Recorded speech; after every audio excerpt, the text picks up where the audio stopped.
ni helang ni kan cari pasal je kan. Terus dia ambil senapan tu, dia tembak helang dia. Helang dia kan lepas dari tepi tu terbang ke atas kan. Sebab dia tak boleh nak duduk bawah kan. Di tepi air tu dia terbang. Terus pemburu ni ambil senapan tembak helang tu. Mati helang tu. Terjunamlah dia kat bumi. Dan bila terjatuh tu baru dia tersedar. Macam terkejut lah. Alamak. Dia macam dah disebabkan dia punya marah tu. Dah tembak helang dia tu. Dah mati helang dia. Dan bila dia nampak helang dia tu dah jatuh kat bawah kan. Dia lari, dia pergi kejar. Sebab dia jatuh tak jauh daripada tempat dia kan. Sebab lepas helang tu tepi air tu dia terbang tu tak sempat terbang jauh lah. Si pemburu tembak dia.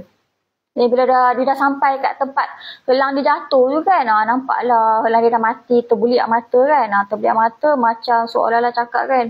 Macam nak cakap kat pemburu ni, kenapa tuan tembak saya? Apa salah saya kan? Macam itulah macam keadaan yang dia nak sampaikan mesej kat pemburu ni kan.